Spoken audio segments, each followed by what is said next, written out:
Alright, ladies and gentlemen, welcome back to another video. Today, we're doing the usual. Got the shoe order for the day, just one.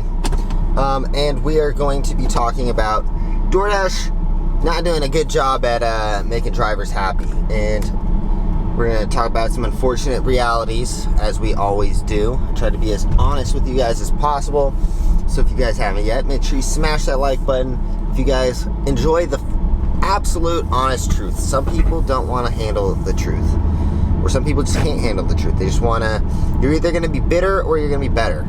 You can learn from the realities, or you can continue to make excuses and you can continue to be bitter.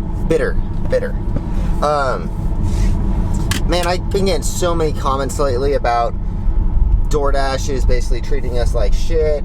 DoorDash didn't make a good response to the gas prices going up, and it all comes down to market value, because like whether you guys want to do it or not, like personally I'm kind of taking my own stand. I was doing a little bit more time, more delivery recently, as I've just been kind of sitting in Vegas, like I haven't been doing any shows or anything, so I have more time to deliver. But then once the whole thing came about, with the gas prices going up, I was like, alright, well, now it just doesn't really make sense for me.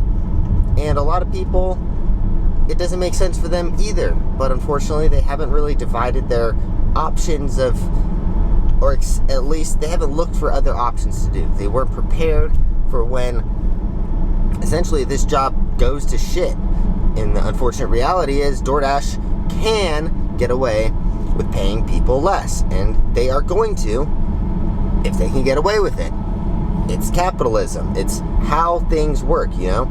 If I have a job that I need to hire some people out, probably gonna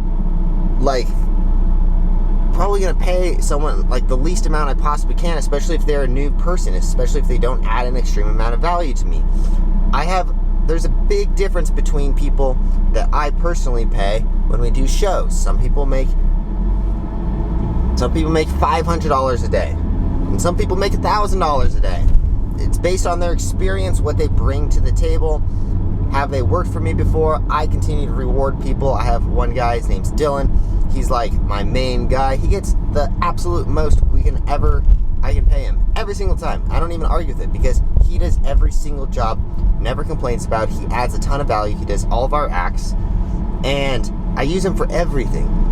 So automatically, I always pay him the most. But in his return, he does all of my jobs. He never complains. If I ask him to go do something, he does it. He's never complained before, and he literally is just like one of the hardest workers. But on the other hand, am I supposed to pay someone who's like new the same amount? Not really. The best thing I can tell people, and I always tell people who have, I've talked to a lot of people who have entertainment businesses, and they're all kind of doing the same thing as each other, and they're all fighting over who can lower their pay the most, basically. What I do is, if you look at so for example, my stunt show, we have tramp wall, BMX, we do hoverboard acts. Tomorrow we're doing like a freaking hoverboard show. We're dressing up in light up suits and freaking riding hoverboards around. Then we do teeterboard.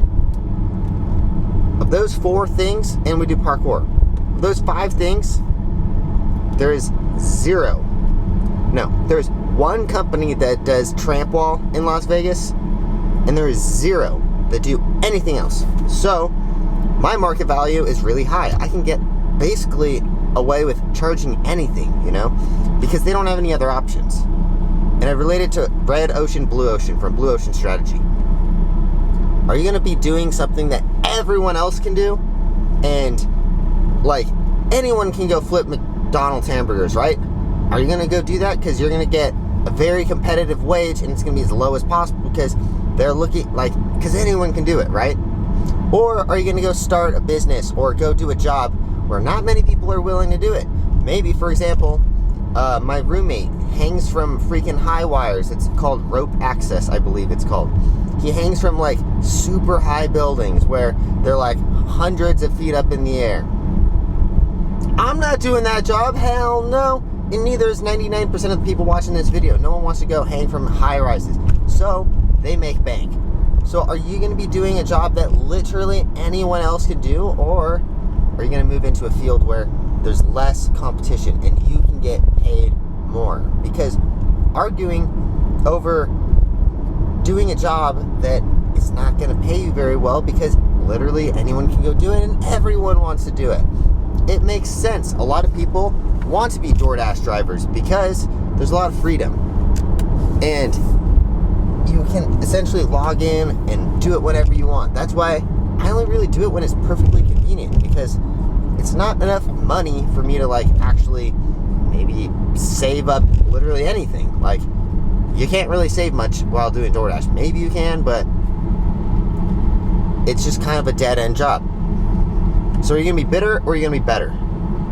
I choose better. I'm going to be always looking to do jobs where there is less competition. Less people are willing to build BMX ramps and set up like for us to do a show, it costs a lot of money. We charge $5,000 up front. That's the minimum. I don't even touch anything less than $5,000 because it's a lot of work. And 95% of other people, at least everyone else in Las Vegas, is not willing to put in that effort and that amount of money. It costs a lot of money to build these sets. And I'm taking a risk on building these sets and maybe no one ever buys it. But I have way more opportunity, because if anyone ever wants BMX in Las Vegas, I'm the only guy. No one else is going to be able to get away with the prices that I can, because they're going to have to build a set or something, and that's going to cost a lot of money up front, and a lot of people aren't willing to take that risk. A lot of people don't have the same experience as me. So you can sit there and argue and like complain about DoorDash not paying you a lot, and I agree. They should raise or they should do whatever, I don't know, pay more percent or add some kind of fee to the drivers. I think they should, but the fact of the matter is they don't have to, and they're not going to if they don't have to. They're going off market value. And the reason why Uber and Lyft are doing this and paying more is because, one, when you're picking up a passenger and you're driving them around, that's the only income you can be doing. It takes more. Less people are willing to do that. As soon as food delivery came out, everyone's like, I want to be a food delivery person. Even personally, me, I used to be an Uber driver when it first came out. I'm like, hell no, I'm not driving around people in my car again. One person puked in my car, that was it. That was a wrap. I was never doing that job again. So it's like, there's more market demand for Uber drivers. So they're going to get paid a little bit more. Like, frankly, probably most of the people that watch my channel probably don't want to be an Uber driver either. Like, I don't want to do that. So if less people are willing to do it, they're going to get paid more. They're going to get more rewards and stuff because there's more demand for it. There's not a lot of, I don't know, there's less to compete. Anyways, I don't know. That's all I got for you guys today. It's not COVID.